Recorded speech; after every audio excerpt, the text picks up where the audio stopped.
The first, well, I don't know, X number of verses in chapter 23. I'm not sure how far I'll read, not the whole chapter.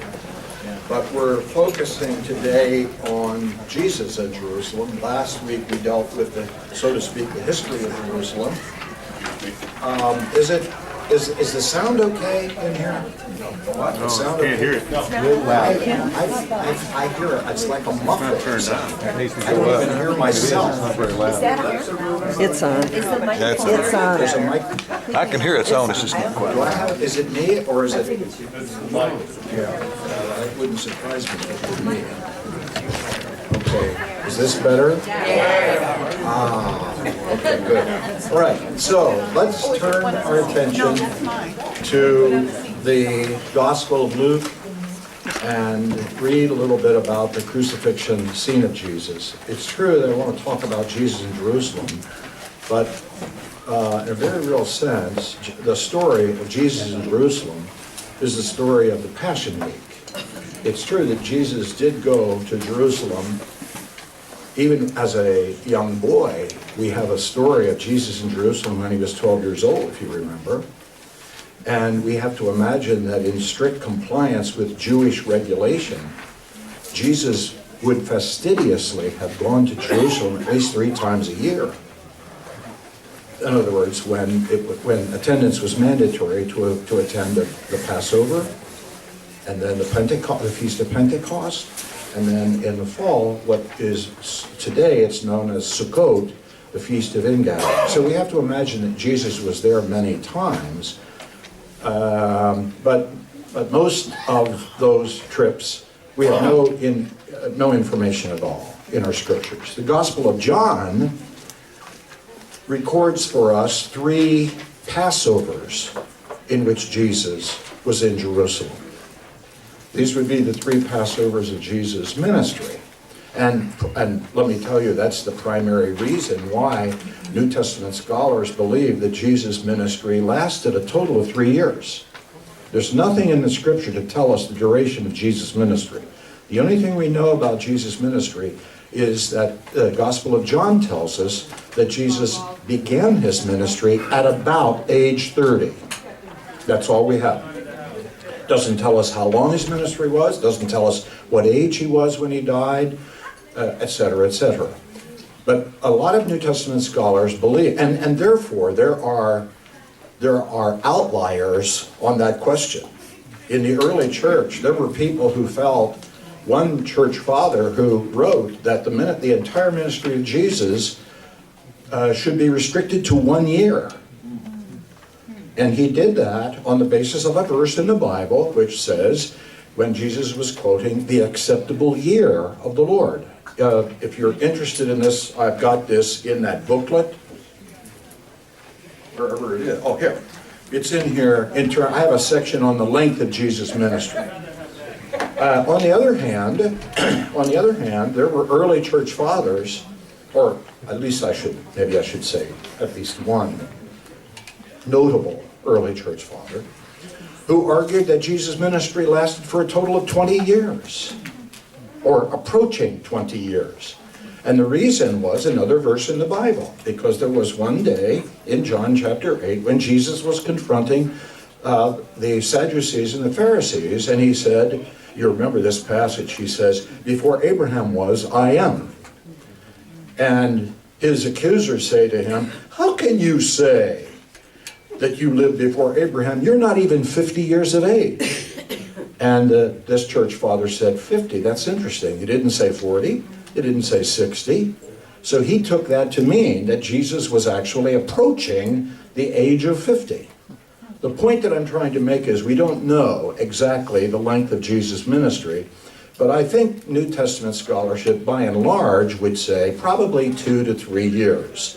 And those people who say 3 years would say, well, the Gospel of John records 3 Passovers that Jesus was in Jerusalem, and the third of those 3 Passovers is the Passover of the crucifixion.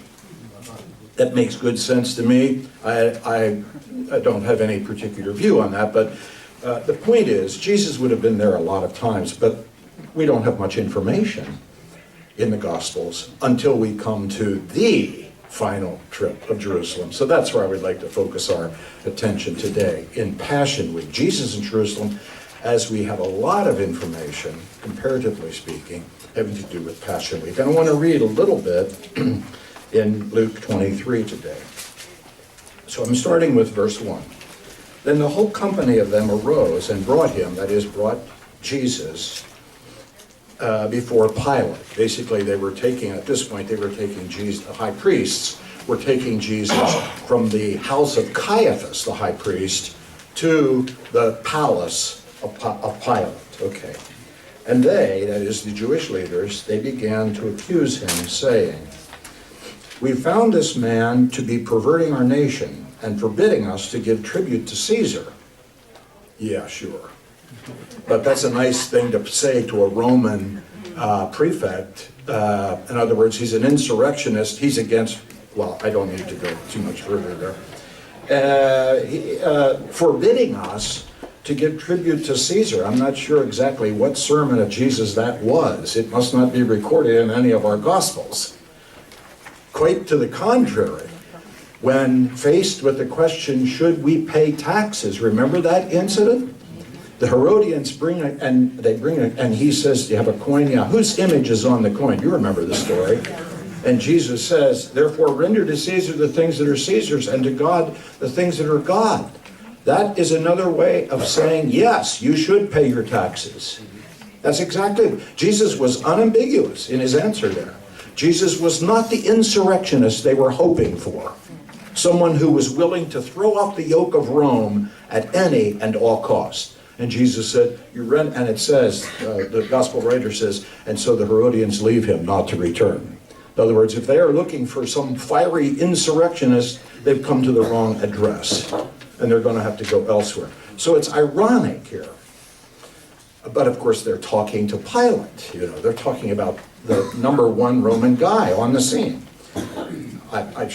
I better stay with my text here.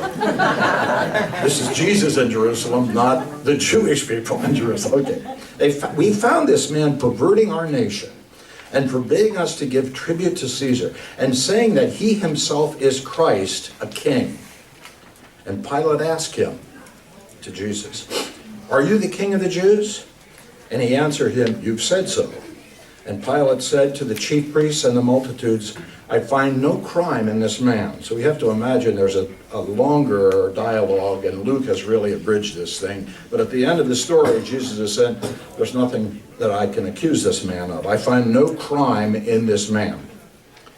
But they were urgent, saying, "He stirs up the people, teaching throughout all Galilee, teaching throughout all Judea, from Galilee to this place." And all of a sudden, they've mentioned a word that perks Pilate's attention. So I continue to read. "Now when Pilate heard this, he asked whether the man was a Galilean." Voila! Pilate's got a perfect solution to his problem. He's got a bunch of Jews who want to get rid of this guy. He finds no crime in him.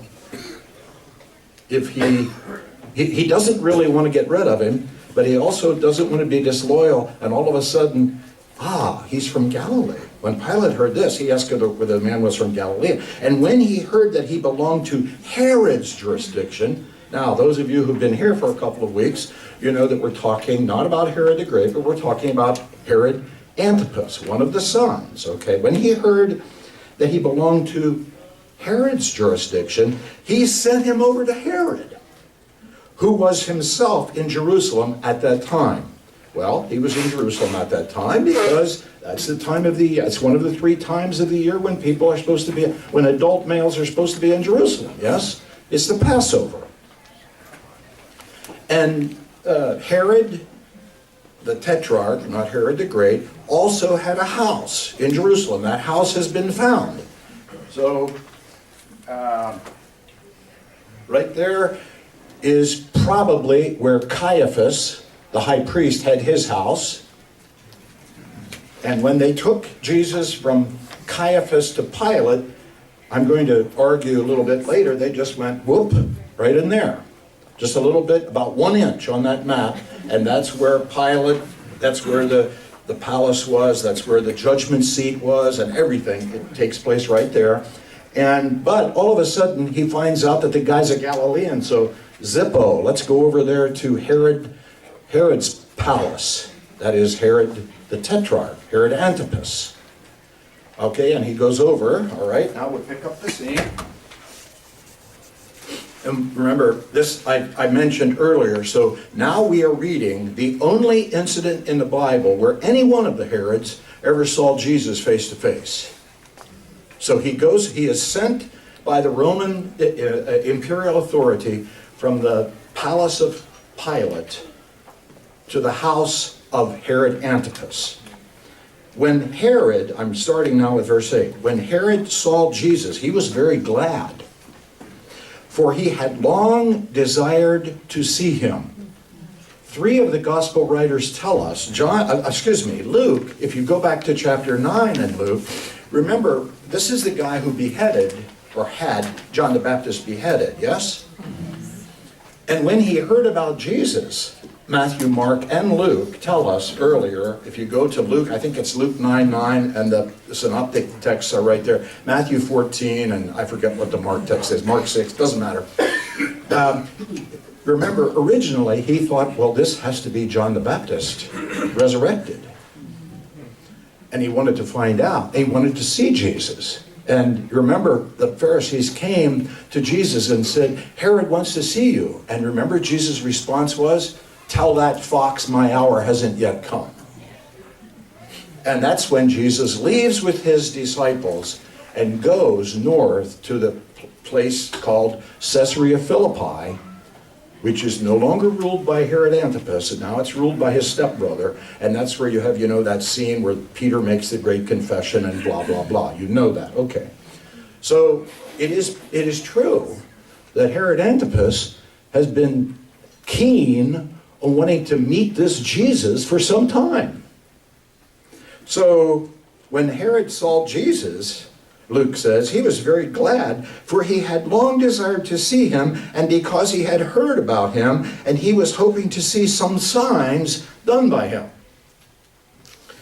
So he questioned him at length, but he made no answer. It was no dialogue.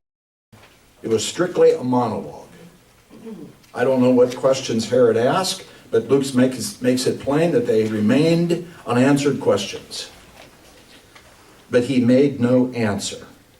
But the chief priests and the scribes stood by, vehemently accusing him. And so Herod and his soldiers treated him with contempt and mocked him, and arrayed him in some sort of apparel. And he sent him back to Pilate. So he goes from Caiaphas to Pilate to Herod, back to Pilate.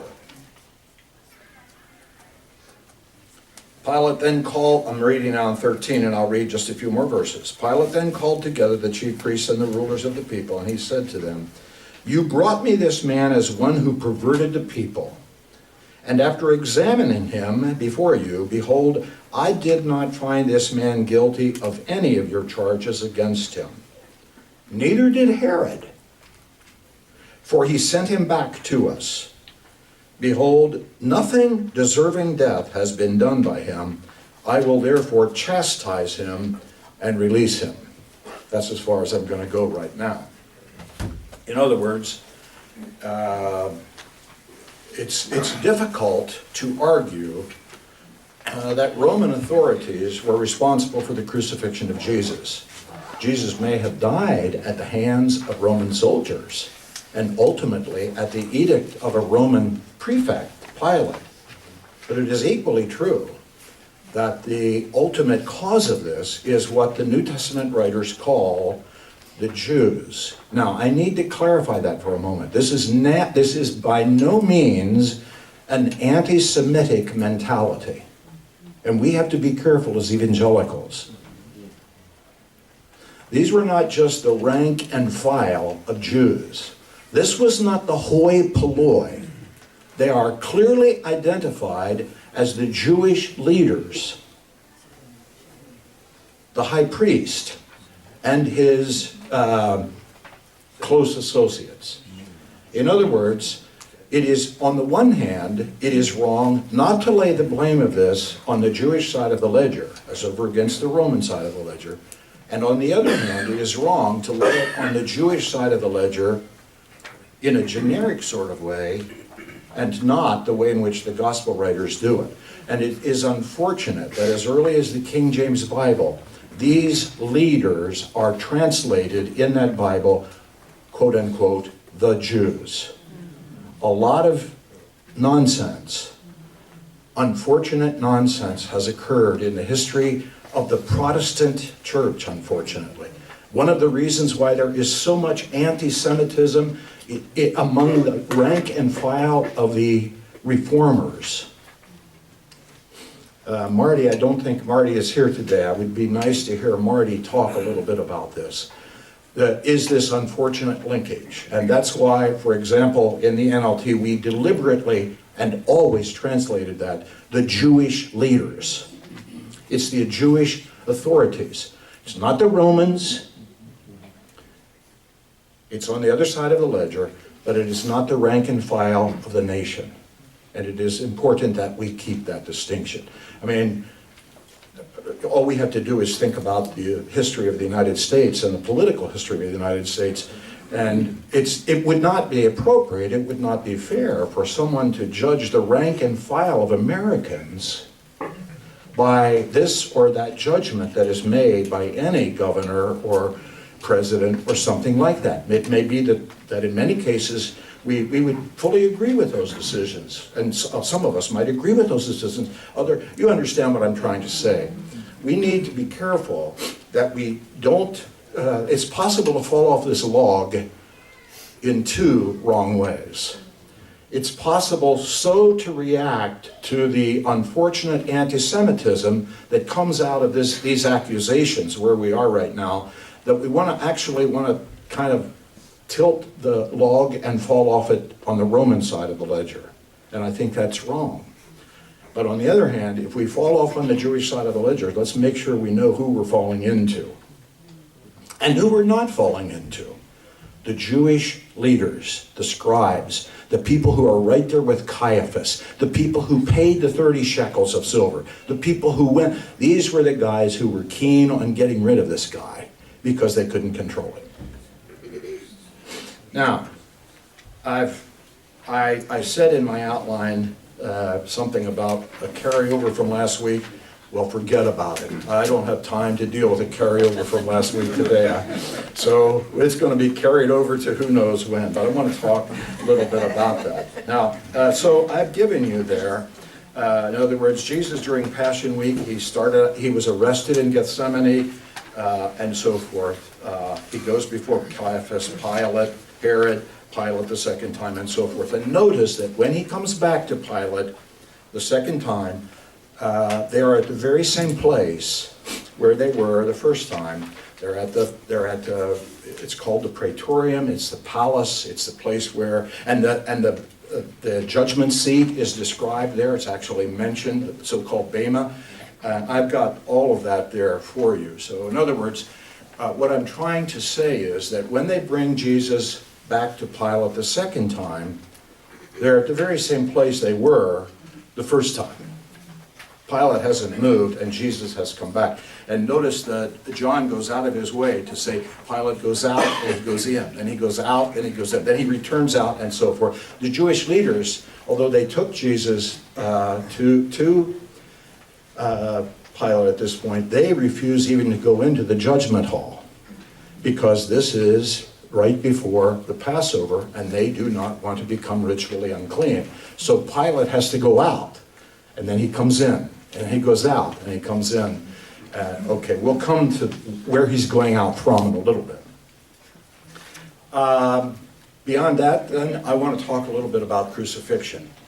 For those of you who have this book of mine, I have given 6-8 pages of what I think is fairly extensive description of crucifixion.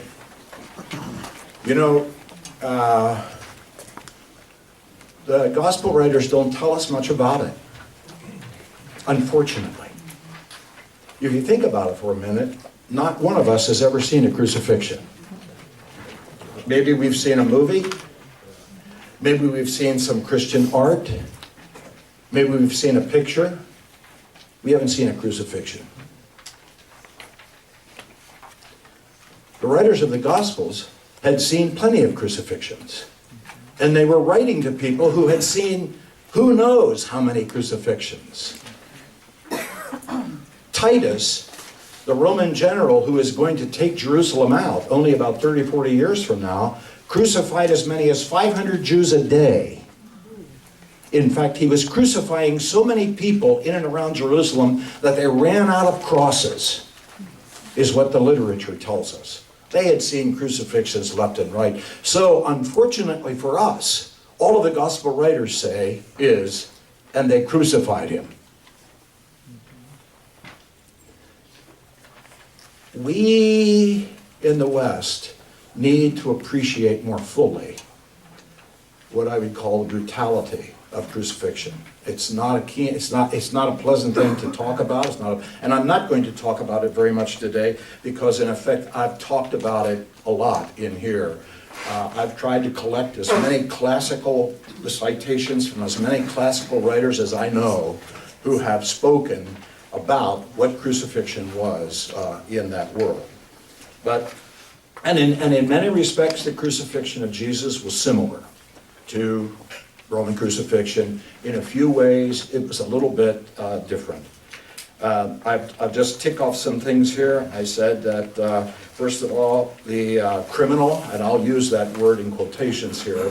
You know why I have it in quotations. The criminal is stripped naked. I said here in Jesus' case, this probably happens twice. And I've given you the, in other words, he was, for the most part, a criminal would have been stripped naked at the point that they got to the actual cross. Where they would have been affixed to the cross is when that happened. In Jesus' case, that happens earlier because they want to put this special robe on him and play with him a little bit. And then that's taken back off. His clothes are put back on, and then he gets to the cross where it happens a second time. So you have that, you've got all of that information. This business of public flogging is not a pleasant thing.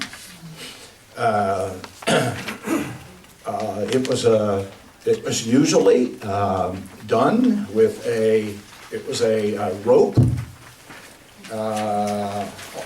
with thongs on the end, to which, and they were at different lengths usually. Sometimes writers talk about these things and they make sure that the thongs are not all the same length, because if they're all the same length, then they will all strike the body at the same place. So they deliberately made them at different lengths, and then they would tie either a piece of bone or a piece of metal, a little bit of iron on them, so that when they struck the back and the shoulders and the buttocks of the person, it would not strike it at the same place. In other words, it was designed to, what would you call it, maximal effect. And I've said here that we must not imagine, remember, this is a Roman operation. This is not a Jewish operation. Jerome, who was an early church father, said that they laid the scourge to Jesus a total of 39 times because there is a prohibition in the book of Deuteronomy that it has to be 40 save 1. But this is not a Jewish flogging.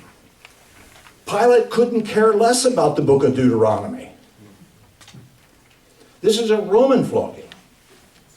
There is every reason to believe that Jesus' flogging would have been greater than a normal flogging. Why do I say that? I'm reading between the lines. I admit that. I'm reading between the lines. But this is what I'm reading between the lines. Number one, Jesus' crime was sedition. You know, Jesus, King of the Jews. So his crime was sedition. He wasn't a rapist. He wasn't a thief. He was a seditionist, according to so that suggests number one. Number two, if you'll remember, even before Jesus gets to the cross, there is a tendency toward blood, if only to try to convince the crowd that they don't have to go the whole way. Number 3, Jesus, we are told, cannot even walk on his own the whole way to the place where where he will be affixed to the cross. The cross beam that he's carrying, he falls, and so that is the possibility of a suggestion that his body is already fairly well racked. And finally, we learn from the Gospels that Jesus dies in 6 hours. And Pilate himself is surprised that when Joseph of Arimathea comes, Pilate is surprised that Jesus is dead. Crucifixion normally lasted, we're told from these sources, a person who gets crucified, that it takes 3, 4, 5 days. So Pilate understandably was surprised when Joseph comes and says, "Could I take his remains and bury them?" And the scripture tells us that that Pilate was surprised. Well, there's probably good reason why he was surprised, because according to the Gospels, he was put on the cross at one point, then there's this 3-hour darkness, and by the 9th hour, in other words, by 3 p.m., Jesus has expired. And he has already said, it is finished. These are inferences. This is a little bit of reading between the lines, but it suggests that this was not minor league flogging. Let's put it that way. Parenthetically, I never thought of this before this week, and I confess to you, I've been thinking about it, trying to apply this to my own life in the last week. In Corinthians, you remember Paul says in the book of Corinthians that among the other things that happens to him, he says that on 5 occasions he was flogged the 40 lashes save one. Remember that? Well, let's first of all remember that he tells us this in the book of 1 Corinthians. So he's not even at the end of his ministry. And I've thought to myself, do I have the conviction? I mean, it would have been so easy. I mean, Paul knew what was going to happen after this happened to him about 2 or 3 times. Think of the faith that would have been required. Paul must have been totally convinced of the absolute truthfulness. I mean, here's a guy who used to wield, and now it's on his back. And he tells us he went through that 5 times, and we don't know how many times he went through it because he told us that in Corinthians. He also tells us in Corinthians that he had had 5 shipwrecks, and yet we know he had a shipwreck on his way to Rome. So this may not be the whole story. Maybe that's who was the commentator who said the rest of the story? Paul Harvey. The rest. Maybe we'll hear the rest of the story someday. But I'll tell you, I've asked myself the question: if I'd gone through that 2, 3 times, and I know what's involved in it, it would have been so easy to say, guys, I give. Let me go back home. I've already spent X number of thousand miles on behalf of the gospel. Okay, I give. I'm not going to go back through that. I'll tell you what, that's daunting to think about that. We've got people who've gone ahead of us in the faith, whose belief in the veracity of the gospel is nothing short of absolute. It is a challenge for all of us, isn't it? History for no one is made sitting down. History is never made from the sitting position. And Paul is an excellent example of that. But okay, I'm talking about Jesus in Jerusalem, so now enough of my parenthesis, let's come back. So then I talk about the profession to the crucifixion being orchestrated by the Romans. At the crucifixion site, the criminal, this is by Roman law. Once again, we know this is a Roman operation. And so according to Roman law, the victim was given a drink of wine mixed with gall or myrrh. as a form of a narcotic. And remember, Jesus refuses that. You've got the passage there where Jesus refuses to drink the drink. Then the victim is stripped naked. Then the victim is attached to the cross. And I said here in Jesus' case, it appears that both his hands, and his hands by which I mean wrists, and his feet, by which I mean ankles. It's true that the Gospels say it was his hands and his feet, but Romans they wanted them to hang for a while. And you got, from an anatomical point of view, it makes more sense. Okay. Sometimes victims were, in fact, more commonly, they were roped. They were simply strapped to a cross. It's not as common that victims were nailed to a cross. In the case of, and sometimes, apparently, there are cases of where people's wrists were nailed, but their legs were not. So I guess there were just a variety. I'm not even sure anyone knows how that would have gone. But we do know that in the case of Jesus, a nail went through each of his wrists, and a nail went through each of his ankles. And whether or not one nail went through both of his arms obviously were separate, and there's a big debate as to whether or not it was one nail that went through both ankles, or whether the person's legs were on either side of the beam, and in effect 2 nails. In your book, in this book, I have a picture actually of a Roman crucifixion nail that includes part of the guy's bone. I mean, it's not a G-rated image, but it's part of the truthfulness of the gospel. And this is from the 1st century. This is a Roman iron nail. That page is 208. This was found in a man's ossuary. An ossuary is like a box. In fact, well, okay, it's just a stone box in which the person's bones were placed. After about a year, bodies were laid out for about a year to decompose. After about a year, depending on the what's the word I want, humidity, they could take the bones, place them inside a stone ossuary, put a lid on it, and it would be put at a special place. The ossuary in which this was found is an inscribed ossuary, so we have to imagine that the bone here belonged to the guy whose name is on the ossuary. So his name was Joseph. It's no relationship to anybody in the Bible. So he was crucified, and that nail, that is a Roman nail. Notice the end of it is bent. So in other words, the time came for this victim to be removed from the cross, and the soldiers couldn't have cared less how they dealt with the body. So the bone went with the nail. Part of the, I shouldn't be laughing about this, but I mean, it's so, in there where the nail goes in, were found fragments of the wood. So we know that he was nailed, this particular person was nailed to an olive wood cross. And part of the wood was there after 2,000 years. That nail's about 6 inches long, 5.5 to 6 inches long. It's about 3/4 of an inch in diameter. Roman crucifixion was not surgical. And that is part of the guy's heel bone.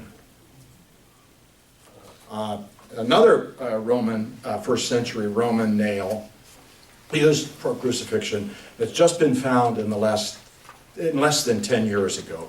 This one was found 1st century, and it's found within 5 miles of Jerusalem in an ossuary burial.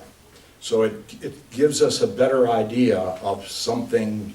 It gives us another way of trying to visualize the horrid nature of Roman crucifixion. And this one must have been a scary, scary one. Why do you say that, Barry? Because the gospel writers tell us that Pilate himself became fearful. The crowd was getting kind of out of... Now, mind you, Pilate, he's an old hat at this. And Pilate is a tough dude.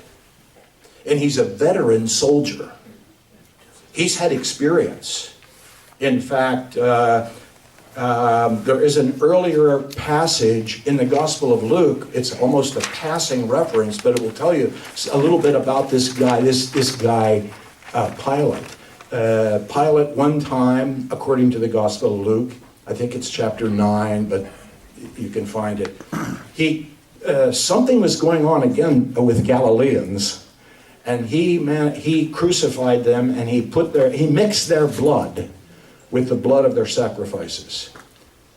Pilate was one tough dude. And for the gospel writers to tell us that Pilate became fearful in this mob scene tells you it's like some, riot in the middle of who knows what major city. It's not, it apparently was quite fearful. And his wife told him, wash your hands at this whole affair. Yeah. So I just wanted to ask you to clarify. I'm sorry? I said I wanted to ask you to clarify, because you made the point earlier that it was the Jewish leaders, not the Jewish people. Yes. How do you reconcile this scene where the mob is... Okay. Let's deal with that. That's a very good question. Thank you for asking that. So yes, I was going out of my way earlier to try to differentiate between the Jewish leaders and the Jewish people. Yes, I stand by that. So then how does one go about reconciling this? Two ways. By Jewish leaders, I would include at least the Sanhedrin. And right there you have 64 adult men. So by Jewish leaders, don't think that it's just 2, 3, 4 guys kind of hanging around the place. It's a moderate-sized group of men, influential men. And that leads me to the second point, and that is 50, 60 influential bad guys can really hype up a crowd. And I think that's what I would say. So is that okay? That's acceptable? Okay, yeah. Yeah, the other point, or the question I have is about the urgency, seemingly, the urgency on the part of the Romans. Yeah. To have Christ dead before sunset. Yeah. Because the Jewish holiday. Yes, and that's why they were gonna break his legs. They went out. And that's how Pilate found out that Jesus was already dead. Remember, they were going to break his legs. Of course, if you break the guy's legs, then the entire body weight is suspended from. So it's going to shorten one's life. And when they got there, presumably with the intention of doing that very thing, they find that Jesus is already dead, and they go back and report that to Pilate, and Pilate's saying, "What? How could that be?" And we don't know how it could be, but I gave you several reasons why I think it could be. Yeah? Any idea how many people lived in Jerusalem at the time? Do I have any idea? How many people lived in Jerusalem at the time? Yes. Like, when we say a crowd, is that most Yes. everybody? Is that a tiny portion? Let me answer that question two ways. The question of the population of Jerusalem in this narrative is really a two-part question. One part of the question is, what was the native residential population of people who lived inside the city of Jerusalem at this point in time? The answer is, it's an estimate somewhere around maybe 30, 35,000, maybe as many as 40,000 people. Okay. Now, they wouldn't all have lived, obviously, inside the walls, but I mean, they would have had, so to speak, a Jerusalem post office, if that's a way of And the putting it. suburbs. Okay, but the other part of your question, which I think is even the more meaningful part of your question, is, what was the size of the population in Jerusalem at the time of the Passover? Of course, now it would have swelled considerably. That's the reason why Pilate is in Jerusalem. It's a law and order thing. keeping the peace, because clearly the population of Jerusalem would have doubled, and there are some scholars who think that it might have tripled during the special holiday feast. So I'll use a minimal number, let's say 100,000. But more than half of them are there, not as residents, but only as temporary, as worshipers. They're temporary residents because they're there as residents. So if even 1%, if 1,000 people were rioting, that's a big deal. Oh my. That would be a big deal in a big city. Right. This is taking place. This is taking place, first of all, from there to there is a half mile. So basically, let's say that's a half mile. But this is not taking place there. This scene is in Pilate's Praetorium. It's called the pavement. And so it's all in that general area. Now maybe there's some guys outside who are throwing rocks and, hurling their insults and so forth, blah, blah, blah. But it's basically something that's going on at the place of judgment. So, I imagine it's fair for us to say that it was filled with onlookers, but it was also people who had a stake in that, the Jewish leaders, etc. For whatever reason, they're the instigators of the event. Okay. I have a question. Yes. Were all people who were crucified flogged beforehand, like Jesus? I'm sorry.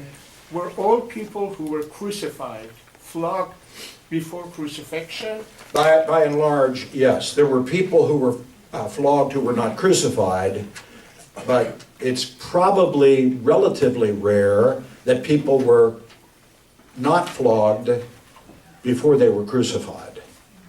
They may not have been flogged in an official manner.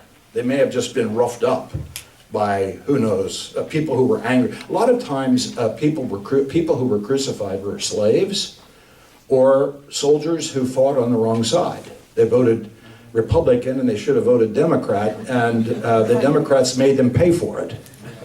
Sometimes, there are scenes that are recorded for us where hundreds, maybe, I think there's one scene where as many as 3,000 people are crucified at one of the same scenes, right along roads, public places.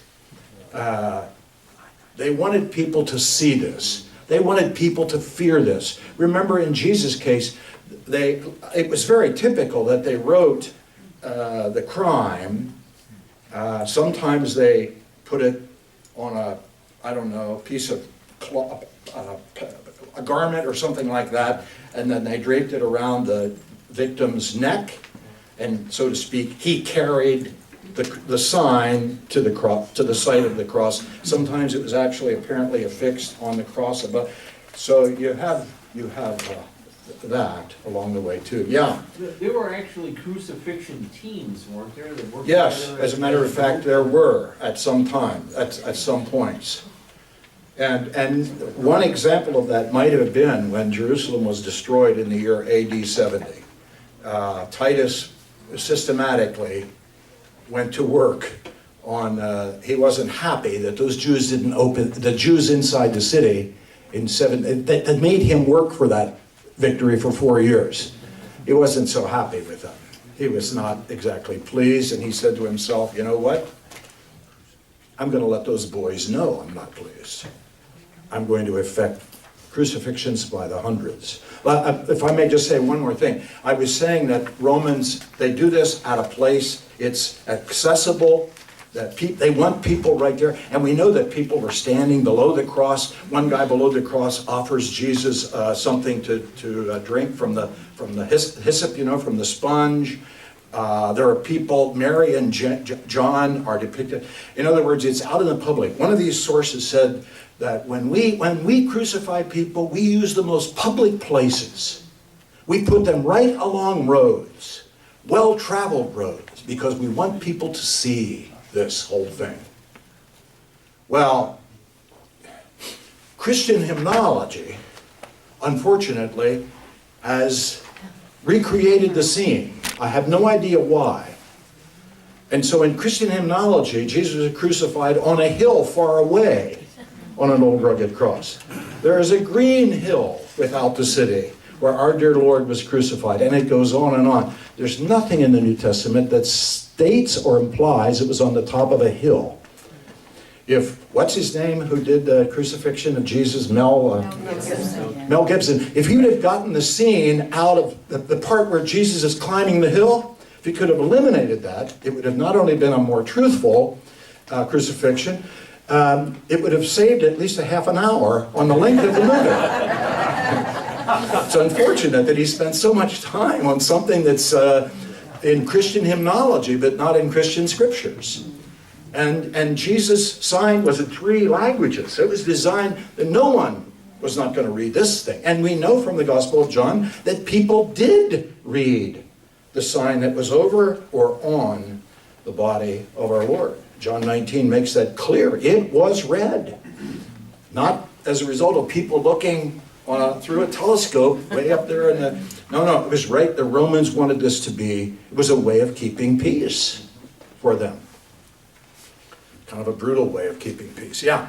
The thorn of crowns, or the crown of thorns. Yes. Was that special to Jesus, or did that happen more often? I think that, I don't want to say it's unique, but it's not described in the literature. Okay. I think in this case, whatever those crown of thorns were, and we can debate that. I mean, people I don't think really know the answer to that.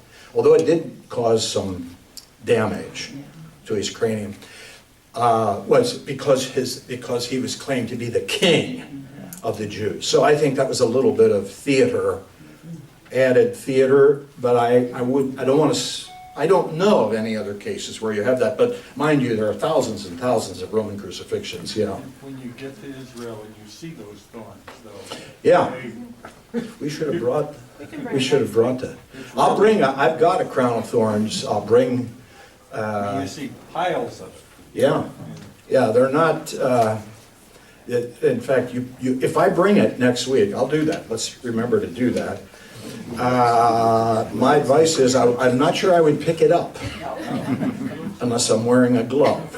The thorns are unforgiving. They will not bend if you touch them with your finger. Your finger will bend or it will bleed. Okay, let me go on if I may. I only have a half an hour left here. I haven't really even come to the primary reason that I was on the middle, I think it's in the middle of the second page, I talk, is it point C, on the location of Jesus' crucifixion. You're with me? I don't know if you see that in your outline. I'm on a slightly different outline. Oh, yeah. What is that, the bottom of the first page? Yeah, okay. You can look up the references. I would love to be able to spend the time to read these, but you can look up the references. These are, I think, the biblical demands of the location of the crucifixion. Jesus was crucified outside the city walls, but close to the city, in the vicinity of a city gate and near a burial ground. Thirdly, Jesus was crucified near a busy, well-traveled street and at a place where people could stand near to the cross and read the sign containing the charge against him. I think those are the biblical demands. Not on a hill, not on a place of skulls. Okay, now, there are two locations, traditionally, for the crucifixion scene. And I have them identified there. One is called Gordon's Calvary, and one is called the Church of the Holy Sepulchre. One is located right there in that green area, and one is located up there in that green area. There are, unfortunately, today, I say unfortunately, maybe unfortunately for this discussion today, this whole section in here is inside the city walls. And of course, this is the Church of the Holy Sepulchre. This is the so-called Catholic location, whereas up here is the so-called Protestant location, blah, blah, blah. Okay, one of you, and one of these scenes, in my opinion, one of them will give you the right impression, and the other will give you the right location. But this one is eliminated by many Protestants because today it's inside the city walls. And clearly the gospel says that Jesus was crucified outside the city walls. Yes, he was. But that wall only dates to the 16th century AD. So the green here is outside the city walls. The walls in the time of Jesus represent that, what do you call that, orangish area? So this place is not disqualified, and this place is not disqualified. They're both in the green. They were incorporated into the city, inside the city, at a later time. Yeah? Both of them are near to the city. Both of them are relatively near a gate. This one is not too close. This one is closer to a gate. This one has the advantage of being close to a well-traveled street, going in this direction. This one is not completely off the beaten track, and so forth and so on. But there are several reasons why I have to tell you that I believe that the Church of Holy Sepulchre actually is the place. You know, sometimes people say to me, you know, what was really here when Jesus was here? Or what was really here when a bit? There's several reasons I'll say that, but I can't explore it completely today. But you have a lot of this in this booklet. Number one, the tradition for the so-called Protestant location, Gordon's Calvary, goes back only to about 1850, about to the time of the Civil War. That's as far back as it goes in tradition.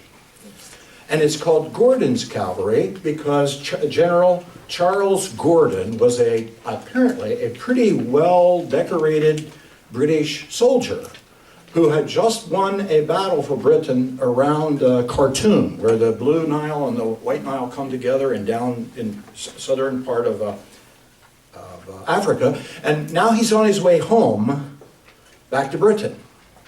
But of course, he stops by Jerusalem.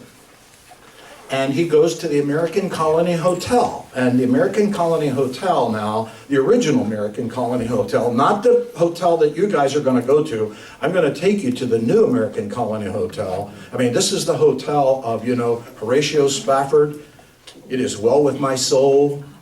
You know, that song, blah, blah, blah. The original American Colony Hotel was actually inside the old city. In fact, the roof was part of right beside the roof was the northern part of the wall.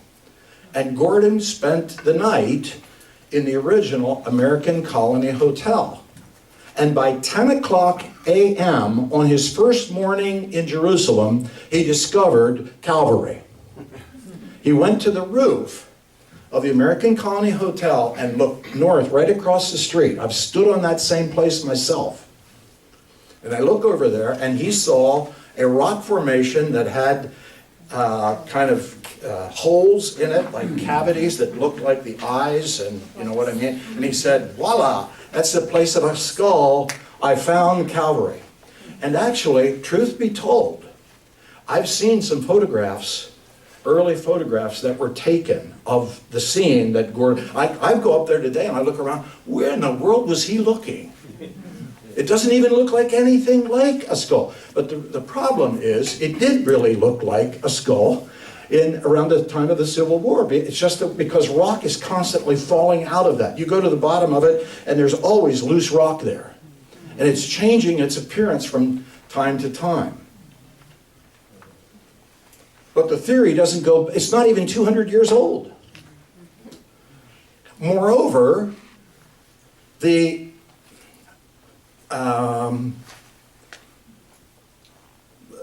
tomb that is right beside it, that is said to be the tomb of Jesus, can be reliably dated to about the 7th century BC. And the New Testament tells us that this was a very new tomb in which a person had never been placed before. It was a brand new tomb. Joseph just got it, a brand new tomb. but tombs in Israel are like houses in America. They change styles. And I've got some pictures here. For anyone who's interested, I can show you what a tomb looks like in the time of Jesus. And I can show you there and there, if anyone's interested. And I can tell you what a tomb looks like the Garden Tomb, which is the architecture from about 700 BC. 600, 700 BC. So it's the wrong tomb type, and it's in the wrong location. Aside from that, it's not too bad. It can also, the tomb itself, inside that tomb was found pottery that dates to about the 7th century BC, around the time that Jerusalem was destroyed by the Babylonians. There are some other points I could make. Quite to the contrary, the Church of the Holy Sepulchre traces its roots back to the 4th century. In unbroken tradition, it goes back to the 4th century. I tell my students, as a rule of thumb, obviously there are exceptions to this, but as a rule of thumb, if you can trace something back from the 21st century in unbroken tradition back to the 4th century, you have a reasonably reliable tradition. Not a definitive tradition. There are exceptions, but there has to be countervailing evidence, in my opinion, and you don't have that here. Quite to the contrary, you have great supporting evidence. So let me go to that. Under the Church of the Holy Sepulchre have been found tombs that are 1st century tombs. Not a lot of them, only 4 or 5, that have this formation. And this is the formation that seems to be reflected in the narrative on the day of resurrection, when Mary Magdalene, standing outside of the tomb, stoops down. She doesn't enter the tomb, but she looks into the tomb and she sees the angels sitting, one at the head and one at the location where Jesus' head had been on the one hand and where his feet were on the other hand. That in itself is going to rule out the architecture of this kind of a tomb. Okay, so anyhow, so it's got the right kind of an architecture. Pottery has been found here that can be reliably dated to the 1st century. There are some other arguments, but let me give you the best one. Here's the best one of all, and this is the good news of it. I think it's the good news of it.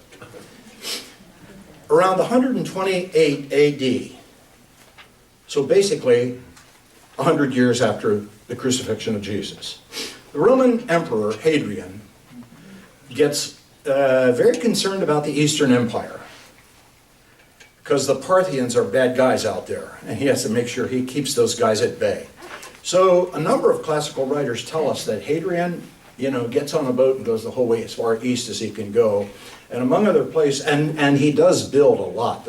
At that point, he builds the 3 largest Roman temples that we know of on this trip, and they're all east, they're all up in Lebanon. The smallest of these 3 temples is 25% larger in area than the Parthenon. Huge, huge. The temple of Jupiter has monolithic, by monolithic it means one piece of stone that goes from the top to the bottom. It's not a piece, it's not, it's not a bunch of stones put together. 100 feet tall. Wow. Brought there from Egypt.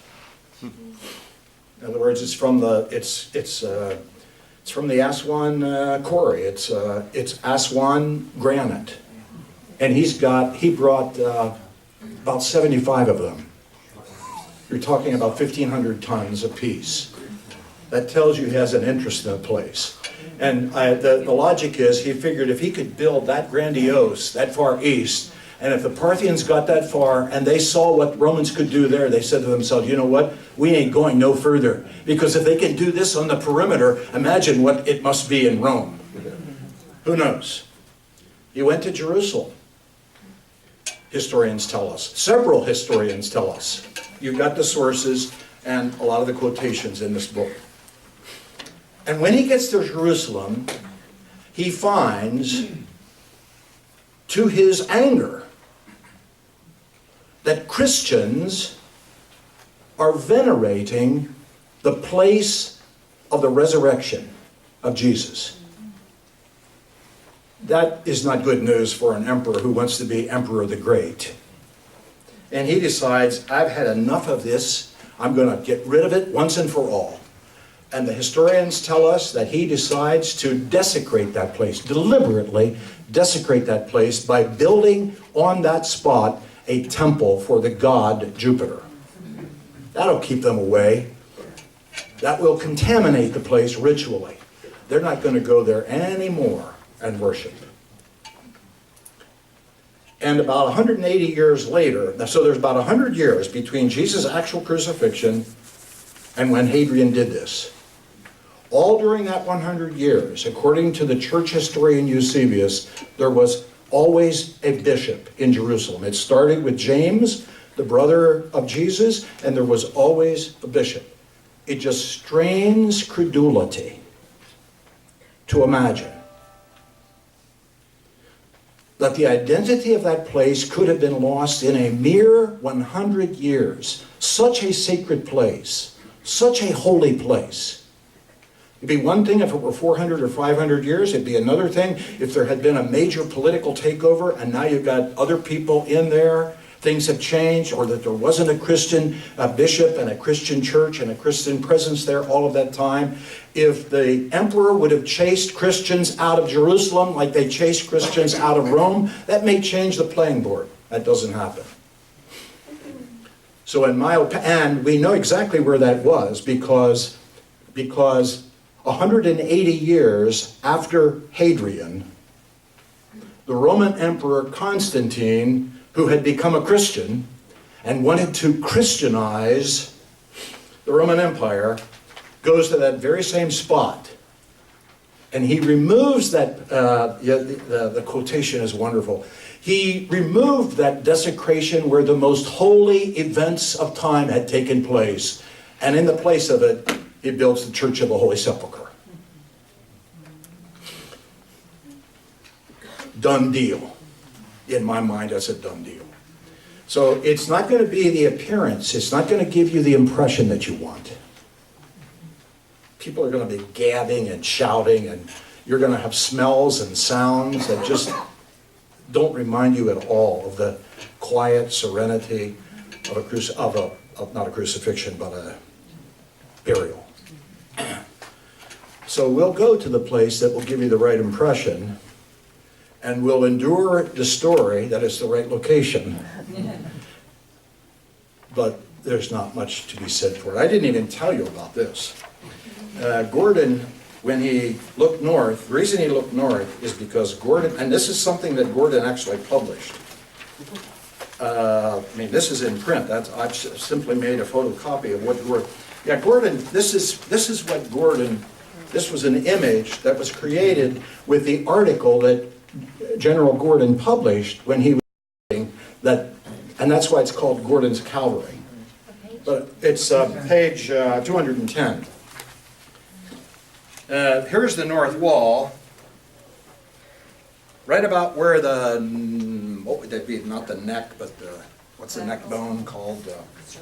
Right in there where the wall intersects it, that's about where the hospital, the original American Colony Hotel is a hospital today. But that's where Gordon was standing, on the roof of the hospital, and he was looking north.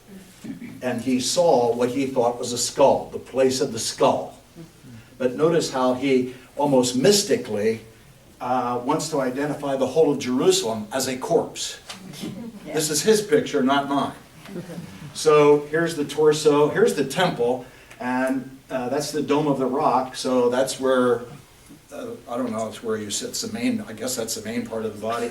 Here are the legs that go out through Dung Gate and go clear down to the Pool of Siloam. It's a kind of a mystical, and the reason he looked north, the reason Gordon looked north is that the book of Deuteronomy says that sacrifices were to be made on the north side of the altar. So he looks north and he sees it. I go there today and I look and I say, where did you see it? In fact, you guys don't know this. Thankfully, you don't know that. I've been able to keep this class and my students away from each other, so I suppose I'll build the bridge now. But on campus, there is a Gordon's Cavalry, but then there's a Beitzel's Cavalry.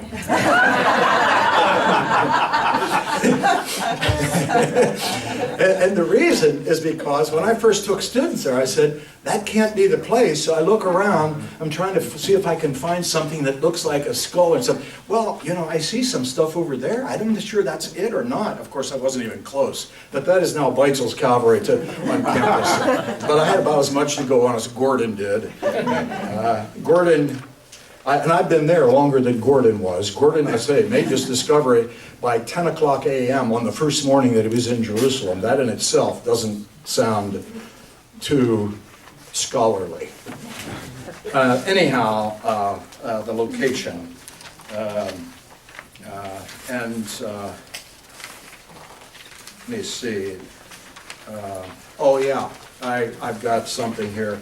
May spend just a couple of minutes on what I call Jesus' post-resurrection appearances in Jerusalem.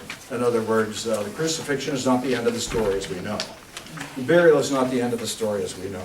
Really, the end of the story isn't even the resurrection or the ascension, but it's the end of the story in terms of Jesus' earthly existence, right? Anyhow, I said here, on numerous occasions, Jesus taught his disciples and others that after his death, he would rise again on the third day. And I've given you a bunch of references there. And remember, I said here, that's the reason why the Pharisees got Pilate to guard the tomb for 3 days. All 4 Gospels plainly declare that on the third day, which was the first day of the week,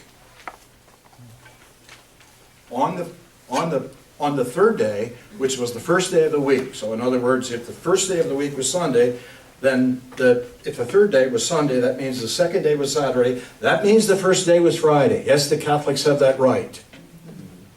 Good Friday. Okay. But they declare that the body of Jesus was gone from the tomb, and the tomb was empty. Now, I have in my atlas a map that shows 13 post-resurrection appearances of Jesus that are recorded for us in the Bible. The map is on page 249. The discussion is on 248 and 249.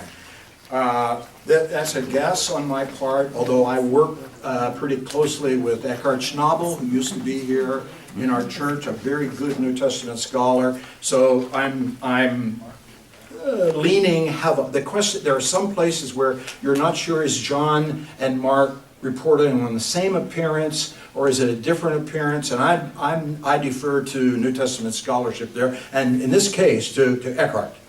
But based on his advice, we found what we thought were 13 discrete post-resurrection appearances of Jesus. And what I've tried to do is locate them geographically and give you the text.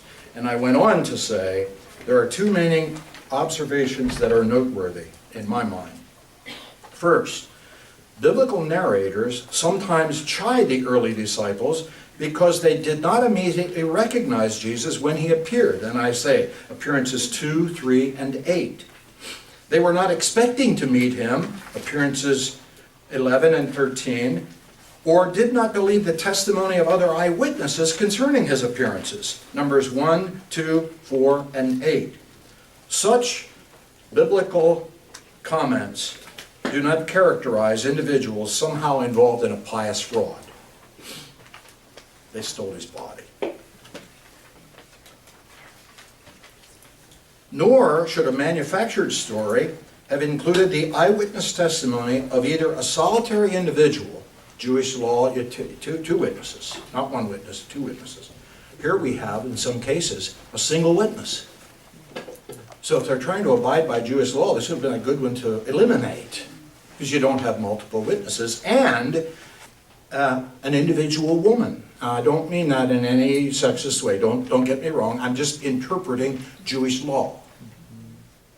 So if these guys were trying to kind of live by the book, they should not have included an eyewitness account that was a single witness and or an individual female witness. And they include both kinds. Secondly, second I get into a little bit of theology there. Jesus appeared to person. You know what, let's not worry about the second. Well, basically, To say that it was a spiritual resurrection. He didn't really resurrect. It wasn't a physical, biological, that's not good Jewish theology. In Jewish theology, you have body and you have soul, you have body and you have spirit. And when you put body and spirit together, you become a soul. In other words, you can't have a life without a body. The idea of a non-corporeal, that is a non-bodily resurrection, is not something that would have arisen in a Jewish school of theology. That comes from Greek literature. That notion comes from Greek. There, you can have a non-physical, non-corporeal, but as far as we know, none of the writers of the New Testament or eyewitnesses of the resurrection were avowedly Greek. So it's kind of a non-starter. But anyhow, and of course, here's where I go back to Paul, because remember what Paul says. If Christ wasn't risen, then we of all people are most miserable. We are dying, we are spending our lives for a fiction. Well, that goes back to where, in my mind, goes right back to where I was at the beginning of this hour. Paul was convinced, absolutely, that he was investing his life on a hardcore reality. Now, one of those appearances was a resurrected Christ to Paul on the road to Damascus. I admit that he had a little bit more evidence than we did. But it was evidence nevertheless. And then another thing I brought here, a couple of things I brought. This is an inscription that comes from about the time of Jesus' crucifixion. Was written by the Roman Emperor Claudius, in which he makes tomb robbing a capital offense. It's a capital offense. In fact, the end is, but if someone does, meaning the last line here is, if someone steals a body, I wish that violator to suffer capital punishment under the title of tomb breaker. So, if those guys in Jerusalem had wanted to press the law, they had the emperor on their side. And finally, in the 2 minutes I've got left, I've got, this is a graffiti. This is a piece of ivory, carved ivory. As far as I know, I'm sorry that Marty is not here today. I would like to ask Marty if, as far as I know, this is the oldest actual artistic representation of the crucifixion. And it's 5 characters there. That's Judas is hanging from the tree. That's the Roman soldier with his fist is up, and actually there was that spear. It was in his hand, and part of the spear is still in his hand. It's ivory. This is made out of ivory, and part of the spear is still there in his hand, and part of it is sticking right there. But the spear itself has been broken over time. This dates to about 400 A.D.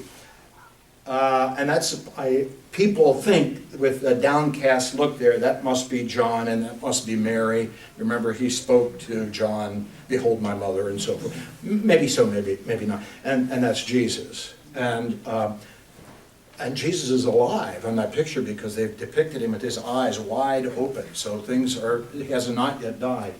I brought this along because Jesus if this is the earliest, and this one is earlier, but this is only a piece of graffiti.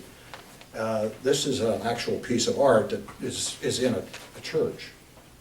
I mean, was in a church. Now it's in the British Museum. It's in the archaeological church. But the reason I brought it along is that Jesus is depicted with that loincloth. It's not much of a loincloth, but in other words, that there's dignity. There is some additional dignity that is added to a Christian depiction, even from the earliest possible days. That is, as it should be. And this one is actually earlier. This one dates to about 200. This was found in Rome. This was in some barracks in Rome, around the Roman barracks. And so, as a matter of fact, the interpretation is that guy standing there with a raised hand is a soldier, and he is a worshiper. and he's worshiping. But two things about this. Notice that you don't have a human head.